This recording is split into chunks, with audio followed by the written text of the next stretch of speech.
Man, welcome back to the show that's going to be, off the hook this evening. Of course, it's the one and only Coach Tony. And this is Monday night. So that means it's the Pull Up Podcast show.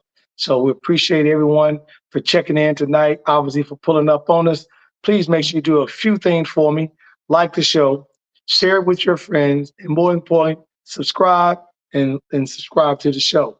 Tonight's guest, we've talked to basketball players, sports figures. We talk to coaches. We talk to agents. And tonight we're going to talk to a guest that's on the other side of everything, into the clothing industry of the basketball and also dealing with the NIL. So you can kind of get a good feel for everything. But before we bring the guests out, Val, you know what to do. Drop it.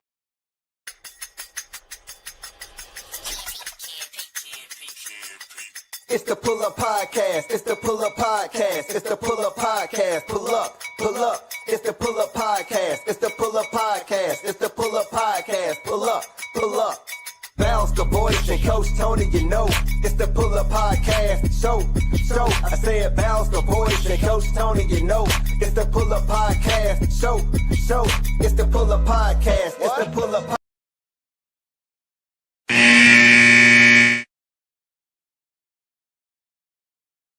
And welcome back to the Pull Up Podcast show. It's the one and only Coach Tony. Tonight's guest, coming from born and raised out in Vermont and has worked his way back south, and basketball has been the main focus of his career. And now, as he's moved on in his late career, he's now made basketball a main focus for sportswear. We're going to talk about it. We're going to bring on my guest. He hails from Central Florida in Orlando area. We're going to talk to the president, the founder and owner of Hoop Culture. Yes, Hoop Culture, the brand new lifestyle brand. Let's bring my guy on the show tonight, the one and only Coach Mike Brown. Thank you for having me. I appreciate it. Coach Mike, man, how you doing this evening, buddy? I'm blessed, man. I can't complain. I'm on here with you. Hey, man, I just appreciate your time. I know you sitting up. You got a factory to run. You got some items to get out and things to do, man. So I just really, really appreciate you taking a moment out of your schedule, man, allowing us to get a small piece of it, Yeah, for sure. I'm excited. Oh, yeah. Hey, let's go all the way back to the beginning and kind of take us back as you were growing up in Vermont, and how did basketball become such a love? Did you have any siblings playing sports or any brothers and sisters, or was it kind of like you out in the neighborhood and basketball kind of found you? Yeah, I would say basketball kind of found me. I grew up with very little. So, to find a hoop, and all I needed was a basketball, and I could practice by myself. I was an only child growing up.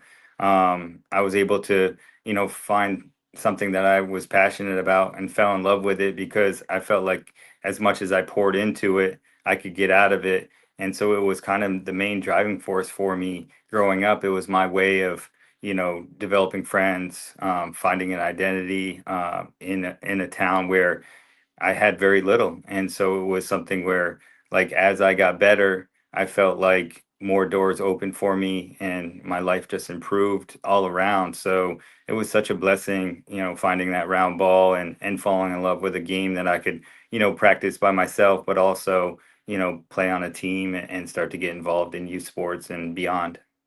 Man, you just said the key word. A lot of people don't understand. You're in Vermont, so it's definitely cold, like Chicago. And you just said playing by yourself. And I'm going to ask you a crazy question, because I used to do it. I used to go in the backyard, Mike, and my neighbors thought I was nuts, but they kind of knew as the springtime came, I would set the garbage cans in the backyard, and I would play pickup ball by myself, a game of 21. As I got older, my AAU teams wonder, what's 21? Literally, Mike, this spring, I had to explain to my AU team, a few guys, how to play the game of 21. Is that not crazy?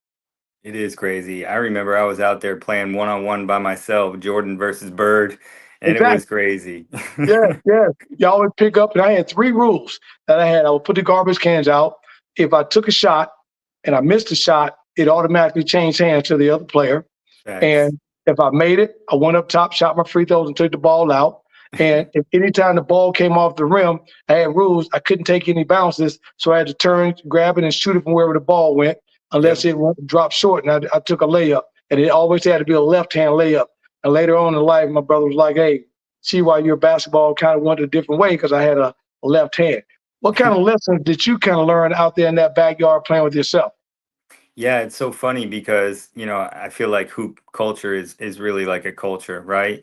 Like we Yep. grew up in different areas, but very similar into my experience and even playing like the one-on-one, catching it off the rim, shooting from where it is. I mean, it just all speaks to how we all kind of grew up with this game, and it's such a beautiful thing. And I think for me, I was just able to learn so much from, being able to continue to improve and to be able to surround myself with my friends from the basketball team, and just having that camaraderie, was just such a blessing because it was something where it kind of led to many more things and gave me a drive and a motivation from really an area where we didn't have anything. And so it was something that kind of got me out of a lot of situations and kept me focused in school and beyond. So I learned life through basketball. Yeah, yeah. Now you're sitting on the backside of the East Coast. You out there on the back of New York with all Yep. these guards and all these players. Yep. How was high school basketball for you? What high school did you come out of, and were Yep. you guys kind of competitive in the state? You make a state run, make a district run, anything of that nature? Yeah, so I was really fortunate to kind of be secluded in Vermont. Like I grew up in a small town, so I really didn't know a lot that was going on around me except for what I saw on TV. I remember Allen Iverson was like my idol back then, and I just wanted to be exactly like him. And I wanted to play point guard at Georgetown. And I really, in my mind, growing up in that small town, making varsity as a freshman, just having like these dreams, I thought that I could do anything. And then I started branching out to regional camps. I went to a Hoop Mountain camp where Oh, man. a bunch of states came in. And I finally, in that moment, I think it was my junior year when I started getting recruited and going out to those camps, realized that I wasn't as good as I thought I was. And I kind of took that value lesson to be like, okay, it's going to challenge me. So when I go back, I'll be better, in Vermont. But I really didn't understand the competitiveness of what was around me, especially in New York, until I got to college and we were recruiting kids out of the city and out of New York. And it was really a challenge for me because obviously you can see I was always undersized.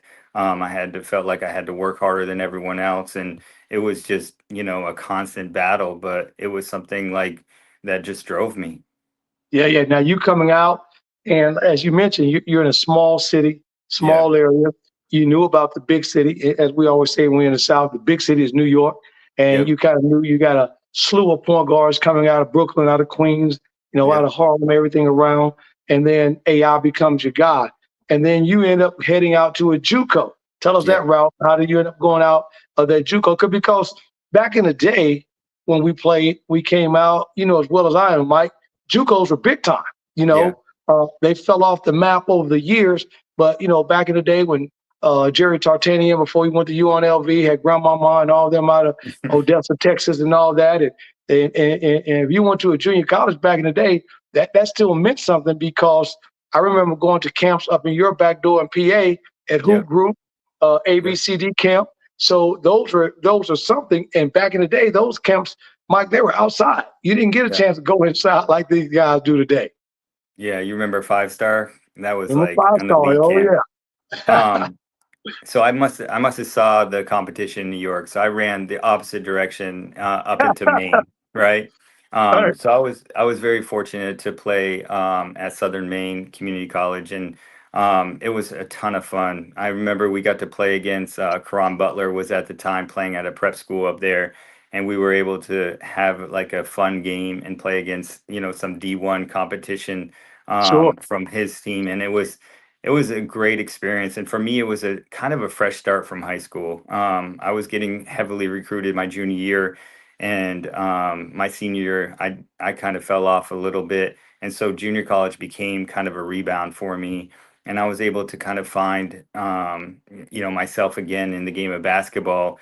I was all academic. I was all state and to where I played on the all-star game. So it gave me the confidence. I think everything in my life, when it stems to basketball, has been about confidence. And so when I got that, I really thrived. And it was really interesting when I was at that community college. I won the IBM Business Award, and my Oh, wow. teacher was giving me like the recognition, and he said, you know, this athlete has taken his hard work from the basketball court and put it into the classroom. And literally the only reason why I was going to school was to play basketball. And in Ain't that that something? moment, in that moment, I realized that I had something special, that I overcame so much to get to where I was, especially at my size, that I could kind of do anything in life if I worked hard. It's not just basketball because, you know, I knew it wasn't going to last forever, but I was Right. holding on to it as long as I could. But once he said that, my whole life changed. I was like, man, I'm going to work hard in everything I do, you know? So it was a great experience up there in Maine. And then I was able to transfer at then a small Division II college and back in Vermont and finish out my career. And that's when, you know, we were getting recruiting kids from New York. I remember the point Yeah. guard transferred to Rutgers, and my senior year I was able to start, and it was just incredible. We got to play the University of North Florida, and you know, I think I shared with you in my Florida bio. been big time for a long time.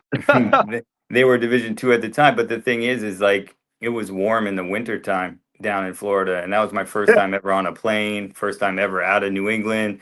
I was like, people really live in warm weather and Christmas. I was like, let me get out of here. I mean, I feel like growing up in the Northeast was a blessing for me because it kept me in Yeah. the gym. I hated the cold weather. I stayed in Right. the gym. Right. Hey, I'm telling you, like me, I always talk about a story. You know, I played football as a young kid, Yep. and that's one of the things I always talked about. I got hit, and in Chicago, man, they tackle you, they throw the snow in your face in the help, and they don't figure out a rocket scientist to figure out your face freezes within about 2 or 3 minutes later, and got hit, quit playing football, walked Yep. in the gym. It was 80 degrees in the gym, and cheerleaders were in there, and I knew exactly where I wanted to be, man. Amen. So that's crazy. So the cool part about that is here it is. I'm thinking that you may have in the back of your mind all that time coming out. I want to go play at University of Vermont, but I of know, course right? that obviously didn't happen. And kind of God took you on your own path, and then He set you down a path that a lot of kids I try to make understand. If you're going to do it, and everyone's not an NBA player, but Yeah. everyone has the ability to read, write, and understand. So let Yeah. that basketball open those doors and get a free opportunity to have a good education, man. Did that Exactly. soon click to you? And as you started getting those awards academically? Yeah, it was incredible. I mean, it was one thing after another. Like it was a whirlwind. I remember, you know, my college career was just amazing in the classroom, you know, I was part of the treasury. I was a treasurer of the Phi Theta Kappa National Honor Society. I was president of the student government. I kind of just, once I realized that I could do a lot more than outside the court, I kind of dove into everything. And I'll tell you that when I moved to Florida after I graduated, I started the brand started as Hoop Connection, and I wanted to connect athletes to college coaches because I felt like if I could play in college, anyone could, and if basketball would motivate them to get into school and end up with an education like my story, and if I helped one person, then I would fulfill, you know, kind of my dreams and my goals of what basketball did for me, and it evolved tremendously after that into what we'll talk about much more into hoop culture, but that was my motive, you know, after graduating was I wanted to help other kids. I want them to realize that, you know, basketball is a resource. It is a tool. I remember my first trademark shirt said, "This game is my life," and I was just that's the way I felt, and I was like, parents aren't going to love this, you know. School, God, I mean, everybody loved it. Parents, I mean, they just understood like the message that I was trying to put on that shirt meant much more than, you know, playing on a basketball court. And that's how we kind of took off. Man, that's absolutely incredible. Man, we are here tonight with your boy, the one and only Coach Tony, and I got my guy, Coach Mike Brown, in the house tonight, president and founder of Hoop Culture, and you guys know that brand, and it's been all over, pushing tremendous numbers. Talking a little bit about background right now. For if you have a question for Coach Mike, please put it into the chat line so Val, the voice, will be able to do it. She's sitting here moderating me tonight. We're going to take a break here in the first quarter and pay some bills because if I don't, we're going to get put out the building. Val? pay a couple bills. We'll be right back on the Pull Up Podcast Show.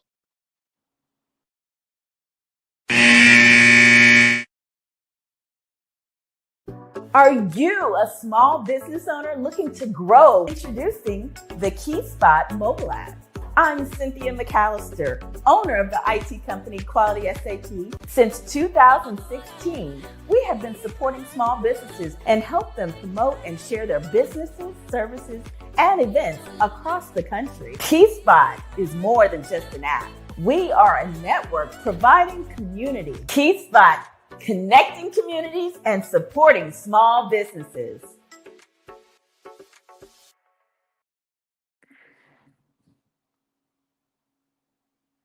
Man, we're back on the Pull Up Podcast shows. We give you quarter by quarter sports information tonight on episode 209 with my guy, Coach Mike Brown of Hoop Culture. Coach, let's take a step back. So let's go back to Green Mountain College, right? Where you then started to develop it. You're coming out of the JUCO, get to be blessed, figure out academics is where you go. But now you get the opportunity to go play at a D2. So your basketball dreams are still there. Right, they're still not thrown in the closet yet. Take us from the experience because you are 100% right. I really didn't know or really understand where I wanted to go until I played college basketball, and I knew I didn't. Growing up in Chicago, parts of New York, Alabama, was all my family, and I just knew that I did not want to shovel snow for a living. That piece I did know, and when I got to the point to realize and going to college and playing in Florida, California, Texas, going down south, New Orleans, when I graduated, I was like, hey, I gave it a few years and I did whatever I had to do to make my way south. And I'm in Nashville now. So at Green Mountain, you were an outstanding player. It wasn't like you just sit there and you wasn't, you gave it your all. Just take us to that college experience you had. And then from there, once you graduated. Yeah, I mean, full transparency, it was very difficult, that transition to that level. At the time, they were in the trial period of NCAA Division II, so we were playing all the Division II programs, trying to prove ourselves. We started being able to offer scholarships and recruit all over the world. It was interesting because Green Mountain's like a very small, or was a very small private school, Right. kind of focus on like environmental. So it was like half of us was into the environment, the other half was into sports. We had, our soccer team was good. We had all these, Ireland kids coming over, and my basketball team had foreign players as well. We had Right. some big men from Israel and from other countries, and it was kind of fun to experience that different cultures from different paths of life, and to all kind of get united in this very small town on this very small campus, and kids coming up from the city. So it was difficult, kind of getting acclimated to that, to kind of prove where I fit in, being undersized and kind of already coming in as a junior from junior college. Um, but I just worked my tail off every day, and I fought for everything.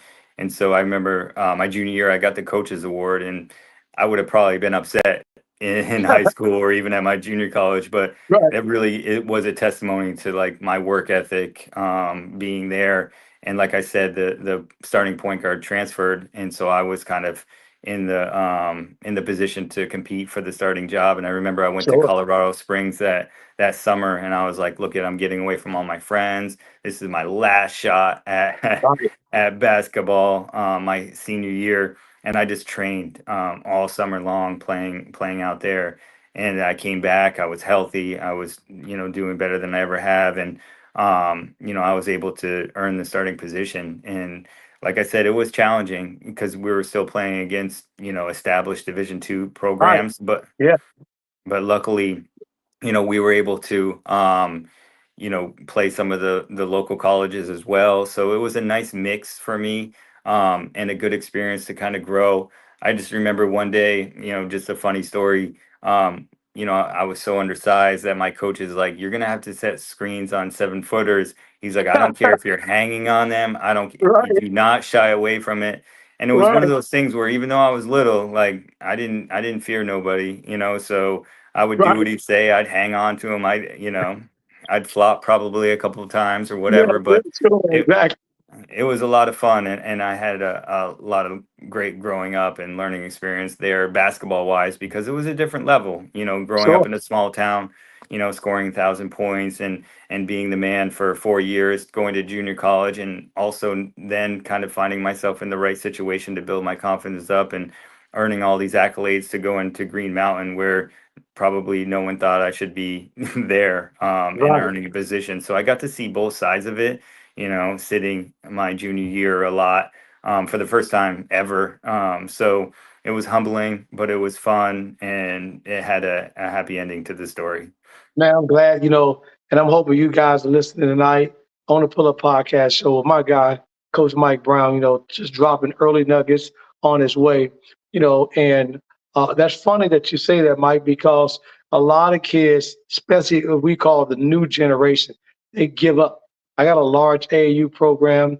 I place between 300 and 500 kids, and probably more, boys and girls, over a 25, 23, 25-year decade from 2000 all the way up to current, still helping kids, still doing things right now. And it really gives me some time when I see those kids go on and they're in great situations, Mike. Yeah. They're in situations where either they're in full scholarship or they're in a situation where they're on a full academic scholarship at a smaller school and they don't like it. So if they don't walk through the door and in the starting lineup or walk through the door on the floor playing, they call me and they're ready to transfer. And Yeah. they hear them listen to you, undersized guy, small town, the big city is down the road from you. You get an opportunity, you figure out how to get better, and then you make the best of it. You know, Mm. it's just incredible. When you see something like that, what do you see or what have you seen currently with some of the kids that you have coached, been around? Do you see some of them with the same work ethic that you had, or you kind of got to coast it into them? Yeah, I mean, I think like I always felt like I had a different heart than everybody. I always, said that I had, more fight, within than the people that I was competing against. I think in today's day and age, man, these kids have resources to everything. Yeah, From right, training to get in touch with people like you and I. Because yeah, back in the day, I told my son and a couple other people that I coached, if you were back in the day when we had to yeah, play, you had to sit down, write that letter, stamp it, yeah, send it off. Hopefully the AD or hopefully the secretary saw your letter, saw it was interesting, gave it yeah, to the coach. Then hopefully the coach opened it up between just 40, 50, 60 other letters he's got, then yeah, get back to you and then write you back. yeah, Now you go to the computer, social media, and you yeah. push the button and you get 10,000 coaches in one night. Yeah. No, it's a much different process for sure. And I was able to kind of see that all the way through from, once I graduated, I kind of dug into that, the recruiting side of it and understanding, how to get recruited and what coaches were looking for. So it was a good experience for me. But like I was saying, I just think these kids are different. I can't judge. They don't have, the same work ethic. I think that they just have a different type of work ethic than we had to go through. They have their resources up to out to training to equipment to year-round basketball. Like if you want to Yeah, be good at basketball, like you have all the resources at your fingertips, and it exactly. and it's amazing. And I see some kids working their tail off. I think there's more competition now than when I was younger. Obviously I Yes. got an opportunity. I don't think I would have the same opportunity now. I'm even say like coming down here to Florida and watching youth basketball, like I thank God I didn't grow up here. Like, I hated the cold weather, but like I would Right, have probably been a junior before I got, my friends like right, always like, well, you're a shooter, like you would make it. And I was like, I watch these same kids play, man. I don't know. Like, I don't know if I can right. even get a shot off down here. So like honestly, like I think everybody's in the right situation at the right time, and it's all in God's plan. But for me, I think like some kids, of course, just like back then, would quit and give up, and I appreciated that because I wanted that opportunity. But the same thing down here is like, what I see is like kids putting in more work. They have more resources. They're focused on on their diets, things that we didn't necessarily think about or that I didn't necessarily think about growing up or were educated about. without that parental figure, without that coach, that was really driving me. And now they have AAU coaches that are mentors. They have people like you, Coach Tony, that they can kind of turn to. So they have a lot more resource open to their fingertips. I think they still work hard. I see them out there all the time. I do think it's a different world. I just don't pretend to judge it because I think every situation is different. So I'm just excited to kind of still be involved in it and learning it. I mean, as a brand, to be around youth basketball almost every weekend, especially during the Yeah. summertime, you're able to witness culture Correct. change in the game. Yep. I can appreciate it. I'm like, playing against a young kid. I was like, I could never guard a step back. Like, how to, Right. all these things that, like, I didn't Euro. have You got growing the up. Euro in there and all the My other stuff that we didn't have. It's insane. The Euro step. I was like, if I could just have two of those things in my bag right now, like I would Yeah. dominate the 30 and over men's league Right. at my church. You know what I'm saying? But I Exactly. can't get them. Exactly. It's too old. I'm Exactly. too late. Exactly. I got a question that's in here. It says, Coach Mike, when you're looking at, is you mentioned about undersized guys, because we know that when we look at current basketball players, a lot of them are undersized. What would you tell the guys that are undersized right now that are trying to make it in the game with the game being changed the way that it is? Yeah, I mean, I think I was just having this conversation the other day. Size is a big deal, when you're playing. You remember like Muggsy Bogues. I was so excited to kind of go to a game and see him. Spud Webbs. There's not a lot of those guys they're really under, 6 feet, that are able to make it. Nate Robinson's another, I Hey, don't even know, but how tall but well, exactly he was, but yeah, those guys were amazing. I think that they had to play above the rim. They had some athletic ability, added to their game. But to me, it's something that you have to really dig deep if you're undersized and find other ways to add value. You got to lift your team up. You got to be an emotional spark. I remember that was me on the court. Like I was right, so emotional. I don't know if it's because of the size, right? Like my big men were so stoic and they didn't, say anything, do anything, and I'm out there, screaming and yelling and jumping and right, pounding the floor right. like, Making noise. like Exactly. you gotta get after it. So it's like, when you're smaller, I think you have to fight a little bit harder, but Yep. also add value in areas where, other people that might be, have a lot more confidence wouldn't do. I mean, think about how someone like Quinn Cook, like it lasted in Right. the NBA because it's like you bring a lot to the table, not only with your Correct. game, but with your attitude, with how you push your Yep. teammates, and there's a lot more than just the ability to play basketball. Obviously, it's Correct. very important, but be self-aware, identify what you're good at, what you need to Yep. be working on, but also find additional value that you can add to your team. I remember my coach would say, "Don't turn the ball over. That's all you have to Right. do. Just don't turn the Yeah. ball over." Hey, I just said that tonight in practice. Mike, don't turn my ball over. Two things you don't do. Don't turn my ball over and don't miss layup. If you Yeah, don't do those two things, we can be in the game. And it's facts. funny because I look at guys like a Tyus Etney. Yeah, I look at guys like Ty Jones right yeah, now is yeah, doing those things. You mentioned earlier about the original thought process was hoop connection, yeah, kind of what you and I are doing, where you connect the athletes to the coaches. I've been down in your back door to come down and play at yeah, Celebration High School all the time. So we yeah, stay down on floor, and I used to be all over Orlando so much because at one point, that's where all the AAU nationals had yeah, to go in yeah. Orlando. And the platform that you had was to help those kids do that. And then all of a sudden at an event, something changed. What happened there? Yeah, I mean, we had a T-shirt out. Our logo is the H and the C for Hoop Connection at the time, but it's very simple. I mean, you think about all these iconic brands that have like the most simplistic logo, but it kind of means something. So it was just an H and a C, but it was in the shape of a basketball, and it was kind of like Yep. kind of stood out. So a kid was like, "How much for the T-shirt?" And I'm thinking to myself, like, you know, this is challenging to figure out a business model where you can generate revenue, and maybe if we open up the opportunities to apparel, since the kids like the brand already, or at least the logo. It was exciting to kind of go down that road, because it was a time where and one had kind of come and Right. gone. And one came um today. And they had they had the outdoor with Professor and Yeah, everybody rock there, and then and Starberry had his yeah, N1 shoe I selling for remember. $19 at Walmart. Yep. I remember the Starberry brand. I saw like their tour bus pull up to a mall one time. I was just always Yeah, impressed with a basketball focused brand is so appealing to me. And one, I didn't necessarily like the messaging or even a yeah, lot of the things they were putting out there, but I love the fact that it was about basketball. It wasn't yeah, a brand that identified with a ton of different sports. It was basketball specific, and they did an amazing job. They had an amazing run and still do. I mean, obviously they're still in business and generating right, a significant amount of revenue.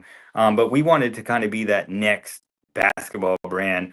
But instead of talking trash, we wanted to be inspirational. I think it was one of those things where like hip hop at the time, the N one was yep, around, was talking trash, and then by the time we kind of got there, it was like let's inspire these youth. Let's right. inspire through music. And obviously, basketball is part of the culture. It's part of the fashion culture. It's part of the sneaker culture. Basketball, unlike any other sport, kind of goes across Right. across. I mean, when Michael Jordan has his logo on motorcycles, that Correct. basketball is different. You know what I Right. mean? Right. We look Exactly. at what basketball players are wearing into the lot, NASCAR. into the He got his games. own NASCAR. Yeah, I mean, basketball is just the most amazing sport to me. How it kind of reaches beyond the court. And so it was something that we were just blessed and fortunate to take advantage of. And obviously, kind of the rest is history to be able to come up with an H and a C logo. And we had to identify, well, what is H and C that could relate to apparel? Well, hoop culture. Okay, well, we still have the HC. We can keep the logo, and it's hoop Right. culture. And so, from hoop connection to hoop culture to kind of where we're at now. Oh, 14 years later. that's amazing. We're going to come back on the other Yep. side. Mike and I got to take the teams into the locker room. Got to get in them. It's halftime. Halftime. Go in there and talk to them. Val, pay a few more of these bills we got. We'll be right back to the third quarter with your guy, Coach Tony. And this is the Pull Up Podcast Show.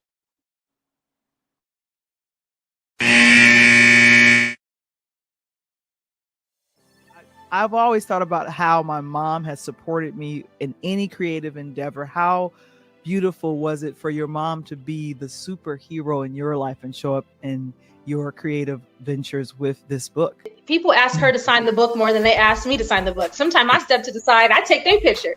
And, we have to celebrate our mothers. We got to celebrate our beginning. There you So go. she comes out with me. Every event, she is there. Even when I tell her she does not need to come, she will show up in the parking lot. And I'm like, oh, okay, you coming? Okay. I'm like, all right. Right. And she got a bottle of wine in her hand. What Yeah. in the world? Why are you giving her alcohol? Don't. No, I'm just saying. She showed up in the parking lot. She got a bottle of wine, nice wine. She's going to set it down. She ready for the show, Val. You know what I'm saying? Because the funny part about it is, CJ, I've actually talked to Val. I thought about, writing a book myself called My Man's in There. I love it. And look at Val. My Yeah. man's in them. My Can you man's in spell there. that? But you got to read the book. You got to read the book. But it's a play. CJ, I apologize because Val should have dropped some old Dub C so you could have came out crip walking. You know what I'm saying? I'm not flamed up right now. I got to hold on. Trying to get me shot. Going back to school tomorrow, like I saw gotta go you, work tomorrow. I saw you, Miss Charles. I saw you. I mean, I can crip walk, so please, but I'm kind of, I'm authoring right now. You guys are funny.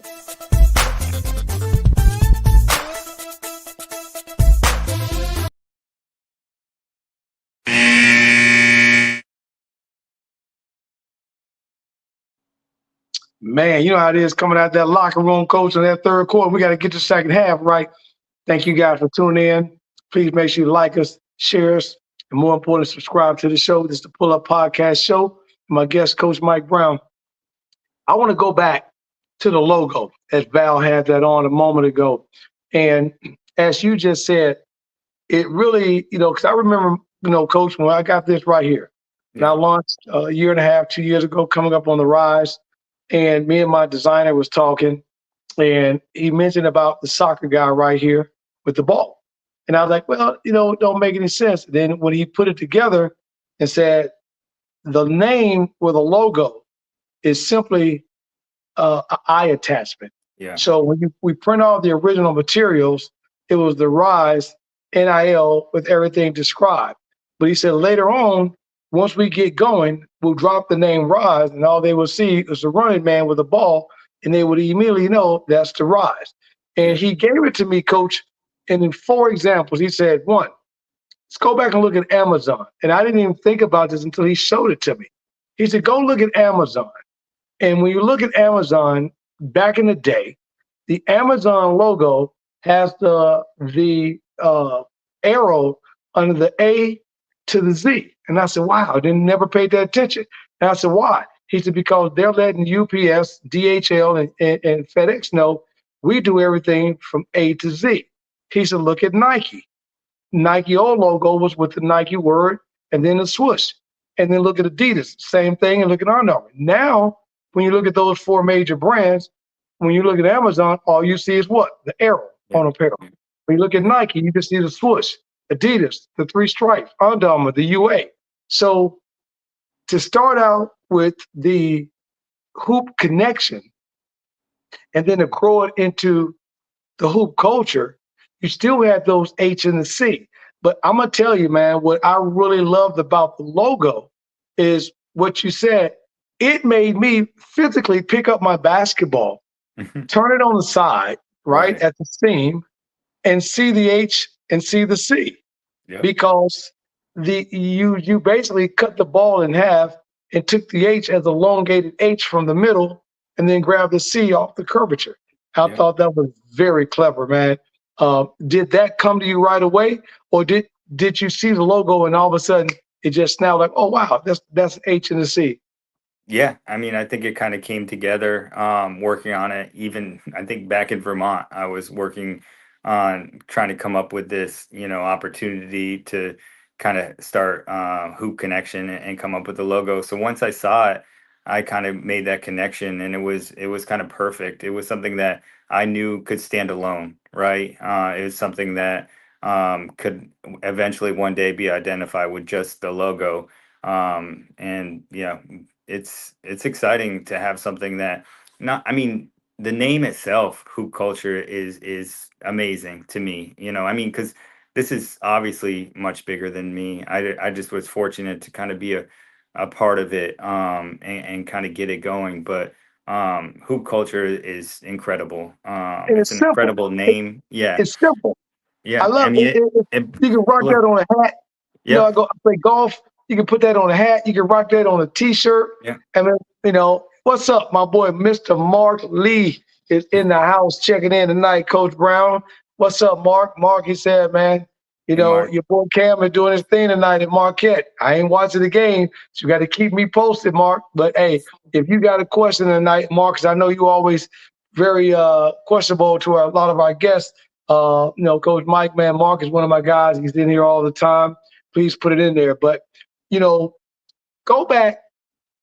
Let's talk about connecting, because even though you came with a hoop culture, the tagline was it's a lifestyle brand. How Mhm. did you kind of put the tag to the logo? And because I love that hoop culture, it's a lifestyle brand. So it's kind of like, and let's look at it like this. You came out and launched the brand in 2010, right? Yep. So then you had to it took a decade to get going. It's not like in 2010, you were just, boom, you were there. It took a minute. Take us through the process, because then you coming through 2010 on the backside of a tremendous financial crash, right, in the Mhm. U.S. We Yeah. had problems, Yeah. gas prices going on. Then you had to build it up. And then once you got rolling, 2020, 2021, we go right into a pandemic. Yeah. So talk to us a little bit about that. Yeah, I mean, it's been an extraordinary journey. All I can say, it's humbling, throughout the process, and continues to be even to today.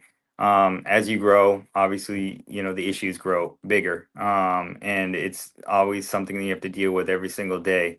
It never stops. Every day is a new day. And I remember like trying to compare it to playing basketball. I feel like it's much different. I think business is even harder. I mean, when we look at some statistics where within 5 years, 95% of all businesses fail.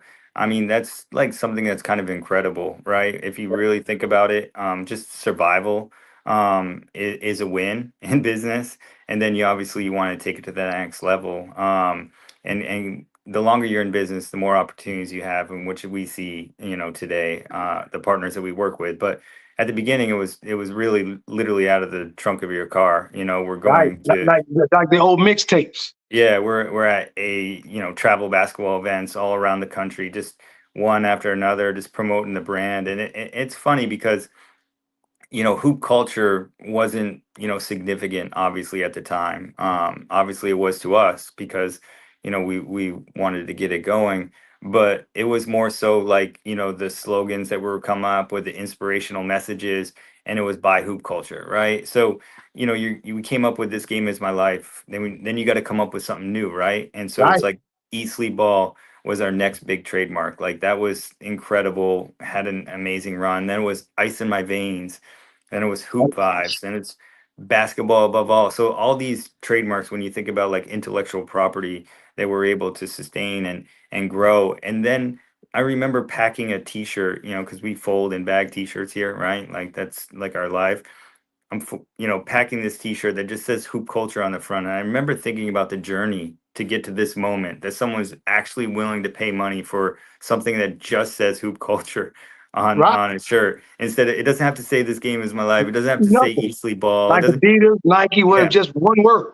So we're still in that evolution, right? Like, so it started with the slogans, then it started with the brand Hoop Culture, and we're evolving into recognizing that HC logo. So we're still on our journey. And I remember thinking something you said, like I'd look at these other brands and just be like, why aren't we there yet? Why aren't we at this level? Because we're working harder than everyone else, and we're doing Sure. it with integrity and doing it the right way, because we want to establish long-term relationships. As big as basketball is, it's a small community. So you have to maintain relationships, especially with people that do good business. So we're trying to do things the right way. And I'd be like, well, look at Supreme, look at, all these brands and how big they are. And then you look at it and you're like, well, they've been in business for 30 years. Yeah, we might just know Right. about them. Recently they got popular. And like you said, it's like hoop culture is kind of like the new brand. It's like, well, it's not Yeah. new to me. You know what I mean? Like Right. I've been, It's new to you on your block. But the cool part about it though, Mike, it's kind of like when, it's funny how the number 10 yeah, comes up so much, yeah, doing a podcast, they say it takes 8 to 10. And then everything blows because the numbers, yeah. finally come. And then the brand, how did you step in an industry at two times that the world was having financial issues or world problems? Yeah. And then you step in there from a retail perspective, and then you combating against the giants. Because Yeah. Nike, Adidas, and Under Armour at the time had to figure out how to go from a box in a Yeah. wall because Yeah. nobody could go outside for a year or two. Yeah. And now they had to come on even playing ground because that store that we used to open the door to now had to become an online store to Yeah. order to. And then the cool part about it is you're like, cool, because now they're pretty much down to my level. Yeah. What was the thought process when you got to that level that now you figure that you on even playing grounds trying to compete? What was that thought process?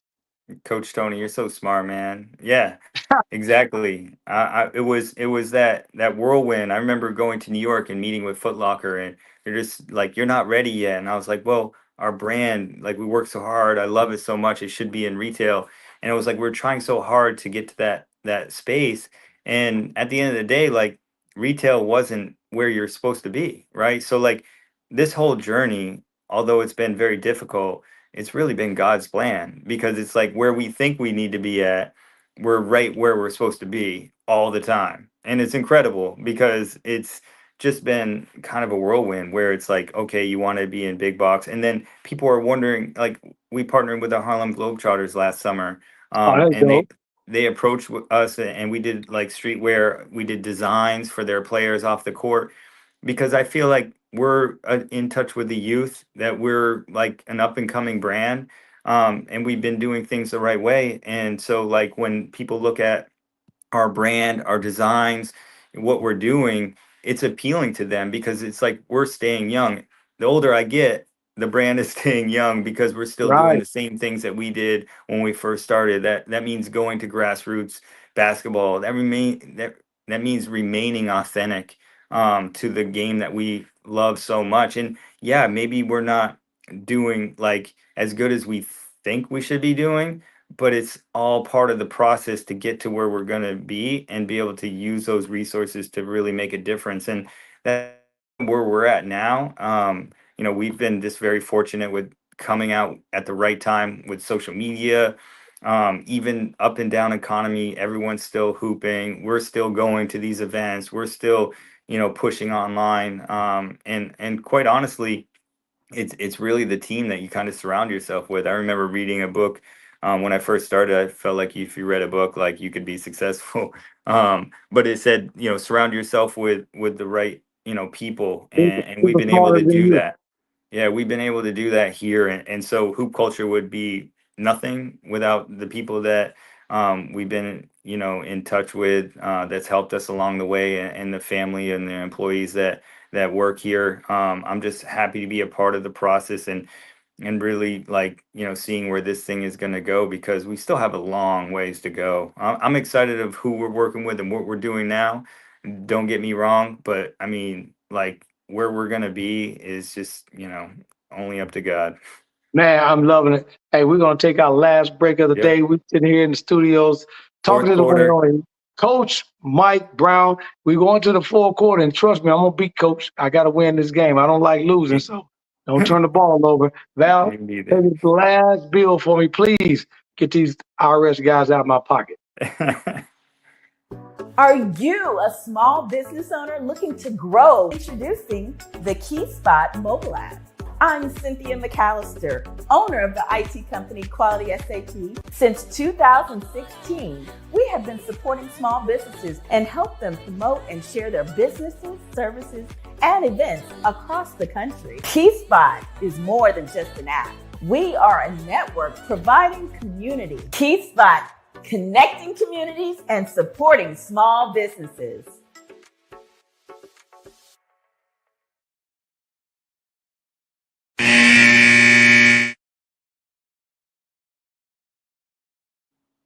If we break about this timeout, heading to the fourth quarter, baby. Like Coach said, we always tell our guys 4-4, so they know it's the fourth quarter. Hey, it's the Pull Up Podcast. So, Ashley, thank you for checking in tonight. I appreciate it. How are you doing? You got any questions for the coach? Please put them in the tagline so Valerie can put them out here. So let's get into the thick and thin of things now, Coach. We know about the background. I understand, all the blood, sweat, and tears being put in the product Yes. process, and then what you're doing. So the milk house, and for Yep. those that don't know, I love the milk house. It is crazy. This is one of the best basketball venues that I've been in Central Florida.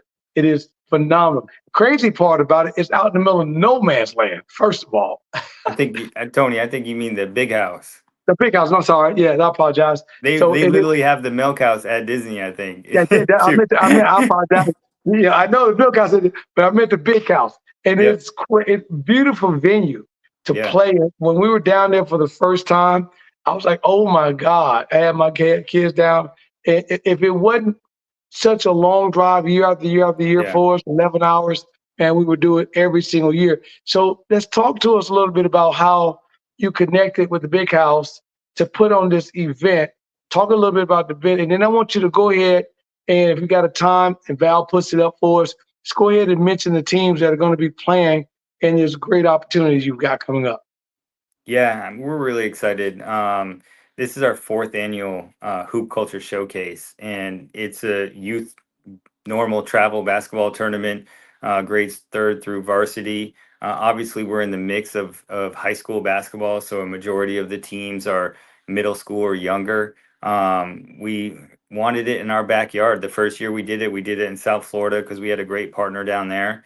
And then the next year we brought it here to Orlando, and literally the main place that you want to have it is at the big house because there's 9 courts under one roof. It is a Exactly. beautiful facility. I remember driving up, setting up at other people's tournaments and just thinking that how great would it be to have your own event? I know like Made Hoops comes out there. I mean, it's just a great venue all around. It is kind of in the middle of nowhere, but it's outside of where we are here, and then teams from Gainesville can come down and Tampa can come over. So we have teams coming to our event from all over the state of Florida. From the Panhandle, we have Team Impact down to South Florida. We have Impact. Southwest Florida Yeah. Elite. And then, we have some great teams, around here locally. Trey Mann's teams are coming Amen. out. Yeah. BBD. So there's actually kind of too many to mention. We got 70 teams that will be out there this Oh, wow. upcoming weekend.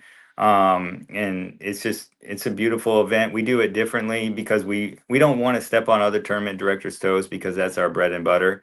We go Sure. to their events, and that's what they do. We don't run events unless we have to, because we have the work ethic to do whatever we need to do. So it kind of allows us to do something different, which is fun, and be able to showcase our brand and be around youth basketball.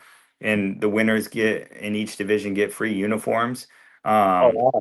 and shout out to Authentic Apparel, who's our new uniform provider Authentic. Yeah, I partner. know So authentic. Yeah. Yeah.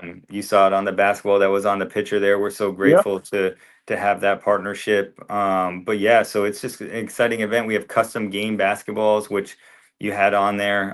So every This is court amazing. has one of those showcase basketballs. We have Lewis the painter out there, who he does stuff for like LaMelo Ball. Yep. Does paintings. Last year he was out there painting a picture for Aaron Gordon while the Oh, tournament was going on. So because oh, if you know a youth travel tournament, like you're trapped in there, you know what I yeah. mean? Waiting in between It's games. a showcase. It's like Yeah. it's like going to Fashion Week for Yep. basketball. Trust me. It is. So we try to make it a little bit different, the atmosphere, the energy, and it's just a lot of fun because, like I said, it's outside our wheelhouse.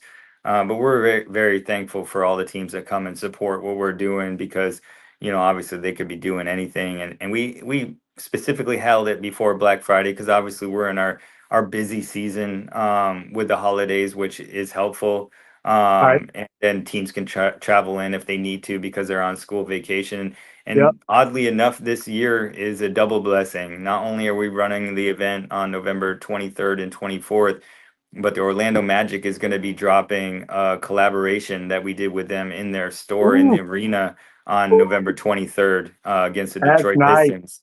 That's So nice. it's going to be a great weekend all around for us. That's nice. So let's as we do some things here in the fourth quarter, let's give the people some information if they want to reach out and Yeah. check out the showcase. Is it going to be? Because I know as my team plays, Mike, Baller TV has Yep. been huge to us, and everything that we do is on Baller TV. Tell the people how if they want to be able to check out the event, how they can reach out. If they want to check out the apparel, how can they reach out? Give them Yep. some information. Yeah, everything that we have is at Hoop Culture. We've been fortunate enough to have all the handles on all the social media. So if you just Google Hoop Culture, like we'll pop up. If you're on social media, Hoop Culture, everything. And so yeah, we'll be out in Tavares, Florida this upcoming weekend. You can find us out there. It won't be live streamed. I don't know if it's because it is in the middle of nowhere, but it's very challenging to kind of get Oh those yeah. services out there. My But I phone think wasn't Baller working good at all, Mike. It wasn't working good. the internet's slow, but it's okay because it's in the off season, but it's a lot Yeah. of fun. And we have MSH TV, who's out Okay. of Ohio. They're Yep. big in the middle school. They run a huge camp. They're going to be down there filming, so hopefully we get some cool highlights from them, because we do have some really good middle school, younger age kids playing in the event. So it should be filled with a bunch of talent and a lot of fun. But I appreciate this time that we're able to share like this story for Hoop Culture, and I So wish that we had more time. But if anybody reaches out to me on social media, I handle all the DMs on Instagram.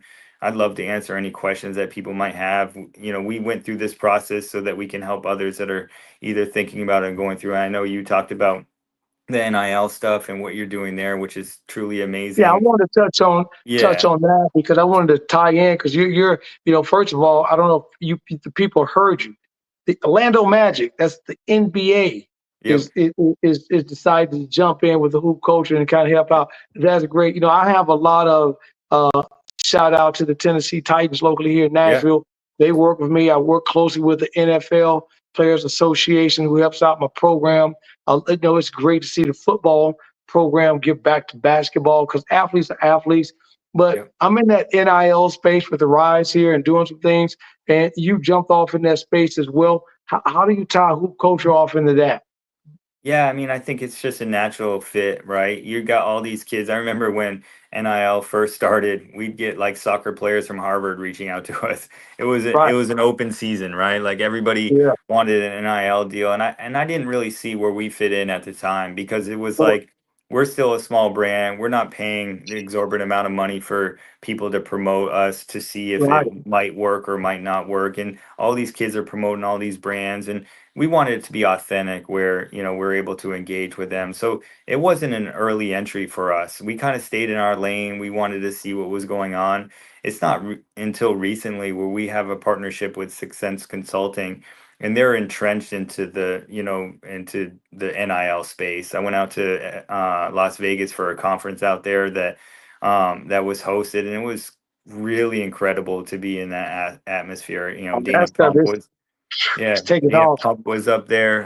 Everybody was there really in the NIL space. I remember BJ Armstrong was sitting behind me. The and Pump Brothers. I know the Pump Brothers. Yeah. yeah, so like it was incredible learning experience for me. So we're getting into the space, through that partnership, and we're able to work with Division 1 colleges right now. We launched what you showed on the screen, Long Beach State. We're doing a collaboration with, and University of Louisville Louisville. basketball, Yeah, let's and go. working on some other ones. So whether it's universities where we can add value to what they're doing, because the I NIL want to be space your high is school. I want to be your high school. I got an all girl team. I told you we're gonna facts. talk.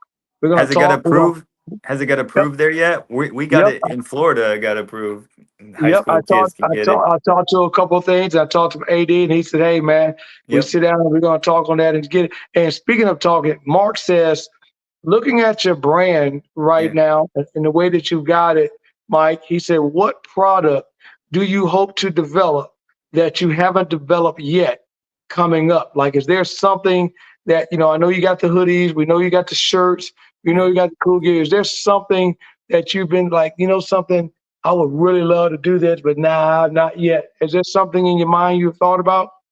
Yeah. I mean, as a brand, like you're always thinking, right? Like, Exactly. we've had to evolve from just selling t-shirts because now everybody has merch, right? So Correct. it's like we got to be sustained. So we kind of, you know, are always focused on product development. Our backpacks are like one of Oh, my favorite awesome. products that we have. Yeah, They're just so yeah, different, yeah, big, bulky, athletic backpack. yeah. I want to continue to evolve those because I think that's one of our strengths that we have in the backpack space. Our creative director is currently working on a new one. We have a demo here that's incredible. I wish I could show you. So I would say like my biggest hope. I'm really trying to get. It's kind of a two-pronged question because there's so many things I'd like to do. Right.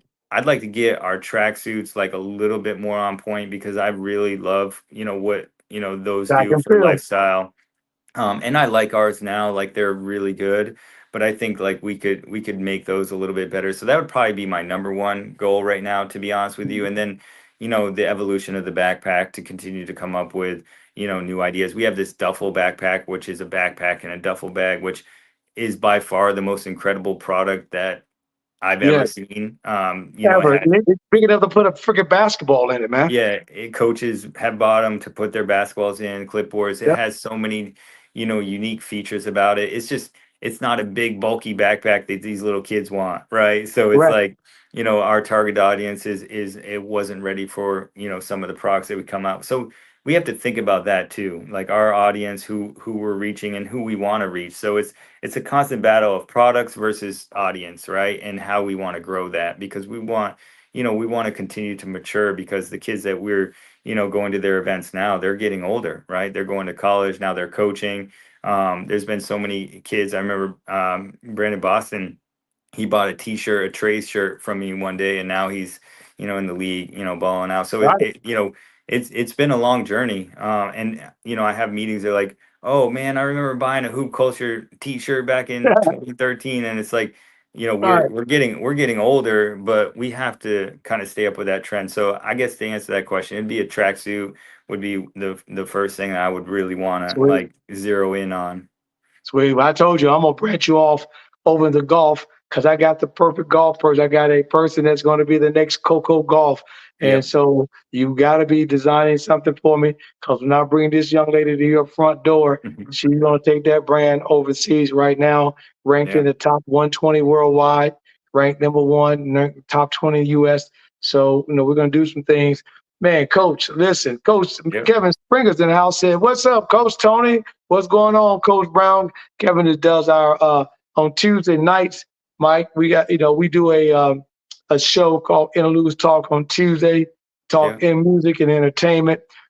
Again, we sit here at the Rise Studio with my guy, Coach Mike Brown, and I want to thank you very much for taking the Yep. time out of your journey tonight to talk to us a little bit about hoop culture. I'm all in. I got my kids all in. We're gonna figure out how we're gonna do that. And but again, tomorrow night, for those that want to go on and branch into the music and what we do, we have a show called Interludes Talk on Tuesday with my girl, the one and only Val the Voice. And Val talks a little bit about the music. And tomorrow night we're gonna do some different things. We're gonna talk about a couple of movies that's on Netflix right now. And then of course she launched her own book, Mike, called How a DJ Saved Her Life. Literally going into the world of DJing and then jumping into the world of podcasting, literally saved her life. Very interesting. If those that want to order the book, scan the QR code. By the way, man, I appreciate you, my brother, and thank you for coming through. Is there any last, you always giving the shirts these wonderful cliches. What's the final cliche you can leave my guests? Yeah, I mean, I would just have to, give a shout out to my team here at Hoop Culture, to be honest with you. I mean, that's my biggest cliche in life. Like they support me here every single day. And for me to have the opportunity to come and share my story, when they do all the hard work, I just want to, thank them because like I said, none of this would be possible without our family here. But I appreciate so much more than you can ever imagine for this opportunity. There's so many more things that, obviously we could share and go down. But thank you for your time. Oh man, this ain't the last time, man. It's just scratching the surface, man. You're gonna be a regular guest. You're gonna come back and you got some stuff. I want you to next time. I'm gonna bring some product out. We're gonna show some stuff and see some things, man. We're gonna make it happen, man. I'm all about the new gear, man. It's like a fresh bottle of cologne, Mike. Right? You can go to the party. You don't want to smell like the other dude. You want to smell totally different, right? I got you, man. Send me your address and size. I'll send I you already some got stuff. you. Hey, listen, appreciate you guys for tuning in to the Pull Up Thank you. Podcast Show with your guy, Coach Tony, and my guy, the one and only Coach Mike Brown. And thank you guys. I Coach, appreciate baby. it so much. You know our magic words here. Put them fingers up, Coach. We always gonna say at the end, peace. Peace. Thank you guys. It's the Pull Up Podcast. It's the Pull Up Podcast. It's the Pull Up Podcast. Pull up, pull up. It's the Pull Up Podcast. It's the Pull Up Podcast. It's the Pull Up Podcast. Pull up, pull up. Bounce the boys and Coach Tony, it's the Pull Up Podcast. So I said bounce the boys and Coach Tony, it's the Pull Up Podcast. So it's the Pull Up Podcast.